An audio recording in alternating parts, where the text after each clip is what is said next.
এই পিঠাটা আমার বাসায় বানানোর পর থেকে পুরা হইচই পড়ে গেছে যে এই রেসিপিটা তুমি কোথা থেকে পাইলা। এতটাই মজা ছিল আর এতটাই সফট, মানে মুখে দিলে গলে যাচ্ছে এরকম। আর এই পিঠার টেস্টটা একবার ইউনিক।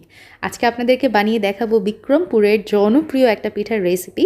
এটা হচ্ছে রাজদোল্লা পিঠা।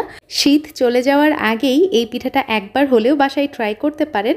একদম সহজ করে আমি আমার ভিউয়ার্সদের সাথে এই রেসিপিটা আজকে শেয়ার করতে যাচ্ছি, কারণ as you all know Hridoy Ferdous Khan channel মানেই সহজ রেসিপি। তো প্রথমেই চলে আসছি আমি আমার কিচেনে, আর আমার প্রথমে একটা বড় বোল লাগছে। তার মধ্যে নিয়ে নিচ্ছি হচ্ছে 1.5 কাপ পরিমাণ আটা। এটা চালের আটা আমি ব্যবহার করছি। 1 কাপ প্লাস হাফ কাপ আটা নিয়ে নিলাম। আর এটা হচ্ছে ভেজা চালের আটা, অর্থাৎ যেই আলো চালের আটা বলে সেটা। সামান্য একটু লবণ দিয়েছি, আর তার সাথে গুঁড়া দুধ আমি এখানে ব্যবহার করছি 3 টেবিল চামচের মতো। এখন সব কিছু শুকনো উপকরণ আমি যেটা করব, খুব সুন্দরভাবে মিক্স করে নিব। আর তার মধ্যে এখন একটু রাজকীয় ফ্লেভার নিয়ে আসার জন্য দিয়ে দিচ্ছি হচ্ছে ঘি। এখানে আমি 1 টেবিল চামচের মতো ঘি ব্যবহার করেছি। এখন হাত দিয়ে ঘষে ঘষে এই চালের গুঁড়ার সাথে বা চালের আটার সাথে খুব ভালোভাবে এটা মিক্স করে নিব।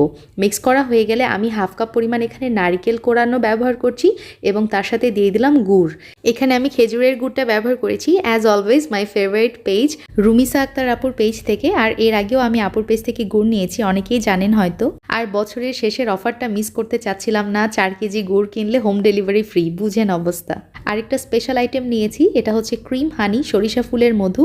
আমার বাবার কাছে এটা এত ভালো লেগেছে, সকালে এটা ছাড়া বাবার নাস্তাই হয় না। তো যাই হোক, সবগুলো উপকরণ একসাথে খুব ভালোভাবে আমি মিক্স করে নিব। ও আরেকটা কথা, সেটা হচ্ছে এই পিঠার টেস্টটা কিন্তু ডিপেন্ড করবে আপনার মেখে নেওয়ার ওপরেই, ঠিক আছে? যত সুন্দর করে এই পিঠাটা মানে মিশ্রণটা মেখে নিতে পারবেন, তত সুন্দর টেস্ট হবে বা মজা হবে আপনার পিঠার। তো এখন আমি দিয়ে দিচ্ছি হচ্ছে দুধ। এই দুধ কিন্তু আমি আগে থেকে জাল করে রেখেছিলাম, গরুর দুধ। এই মিশ্রণে আমি অল্প অল্প করে দুধ মিলাবো এবং মেখে নিতে থাকবো। এটা কিন্তু একদম পাতলা ব্যাটারের মতো হবে না। আমরা ভাপা পিঠাতে যেরকম একটা ব্যাটার বা কনসিস্টেন্সি রাখি এই যে চালের গুঁড়ার, ঠিক তেমনটাই হবে, একদম ঝুরঝুরে টাইপ। আবার দেখবেন হাত দিয়ে যখন মুঠা করবেন তখন এরকম মুঠা শেপের মতো হবে, কিন্তু আবার চাপ দিলেও ঝুরঝুর করে ভেঙে যাচ্ছে, দেখতেই পাচ্ছেন। তো এরকম একটা পারফেক্ট কনসিস্টেন্সি আমার থাকবে। আর মাঝে মাঝে এই যে গুড়ের দানাগুলো আমি রেখেছি, এটা কতগুলো আস্ত থাকবে। আর এভাবে আস্ত থাকলে কিন্তু খেতে আরও বেশি মজা লাগবে। তো এরকম আস্ত আস্ত রাখার কতগুলো চেষ্টা করবেন গুড়। তো এভাবে দেখতে পাচ্ছেন আমি একটা পিঠা বানিয়ে নিলাম। আপনারা চাইলে সবগুলো পিঠা এরকম গোল করেও বানিয়ে নিতে পারেন, অথবা এই যে আমি একটা প্লাস্টিকের বক্স নিয়েছি, দেখতে পাচ্ছেন। এর মধ্যে পিঠার মিশ্রণগুলো নিয়ে আমি হাত দিয়ে চেপে চেপে পিঠার শেপ দিয়ে নিচ্ছি। আর প্লাস্টিকের বক্স তো সবার বাড়িতেই আছে, এই জন্য এটা ইউজ করে দেখালাম। বক্সটা উল্টা করে কতবার ট্যাপ করে নেবেন, তাহলেই পিঠাটা কিন্তু মোল্ড আউট হয়ে যাবে। দেখতেই পাচ্ছেন এটা অনেকই ইজি। তো আমি যেটা করেছি, এই যে কতগুলো টুটি ফুটি নিয়েছি, সেটা এখন বক্সের মধ্যে আমি সাজিয়ে নিলাম এবং পিঠার মিশ্রণ দিয়ে চেপে চেপে একটু কালারফুল শেপ দিয়ে নিচ্ছি। আপনারা টুটি ফুটি না ইউজ করলেও হবে, তবে আমার কাছে ছিল বলে আমি ইউজ করেছি।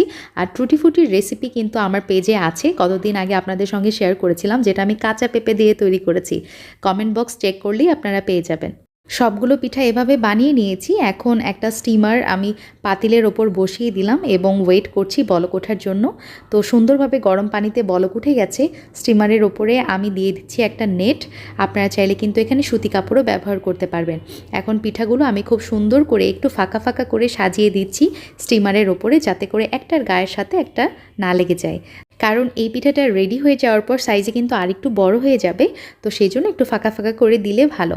এখন কভার করে আমি এটা জাল করব প্রায় 40 মিনিটের মতো। 30 থেকে 40 মিনিটই সময় লাগবে, তবে অনেক সময় সাইজের ওপরও, পিঠার সাইজের ওপরও ডিপেন্ড করে আসলে কত সময় লাগছে। আপনার যদি আমার পিঠা থেকে সাইজে আরেকটু বড় করেন, তাহলে আরেকটু বেশি সময় লাগতে পারে, আরও 10 মিনিট বেশি হয়তো লাগতে পারে। তো যাই হোক, তো আমি এখন পিঠাগুলো তুলে ফেলছি। আমার পিঠাগুলো কিন্তু পারফেক্টলি হয়ে গেছে। চুলার জালটা অফ করে দিয়েছি এবং একটা একটা করে দেখতে পাচ্ছেন পিঠাগুলো উঠিয়ে নিচ্ছি। আর গরম গরম পিঠা সকালে সার্ভ করলে মানে অমৃত লাগে পুরা। আর শীতের দিনে গরম গরম পিঠা খাওয়ার মজাই আলাদা, তাই না? তবে এই পিঠাটা ঠান্ডা হয়ে গেলেও কিন্তু অনেক মজা লাগে খেতে। আপনার বাসায় একবার হলেও ট্রাই করতে পারেন। একদম ডিফারেন্ট টাইপ পিঠা, আর একদমই ইউনিক টেস্ট লেগেছে আমার কাছে। আর এই পিঠাটার লুকস দেখলেই তো মানে মনটা খুশি হয়ে যাচ্ছে, তাই না? বিক্রমপুরের রাজদোল্লা পিঠা, যারা যারা এই পিঠাটা খেয়েছেন তারা অবশ্যই আমাকে কমেন্ট করে জানাবেন যে এটা টেস্ট আপনাদের কাছে কেমন লেগেছে। আমার কাছে তো মারাত্মক টেস্ট লেগেছে। আর আমি চিন্তা করছি এই পিঠাটা আবারও বানাবো, কারণ এই পিঠার প্রেমে পড়ে গেছি আমি এক কথায়। So what you think about my today's recipe, can comment me below. ইনশাল্লাহ আবার দেখা হবে। আল্লাহ হাফিজ, আসসালামু আলাইকুম।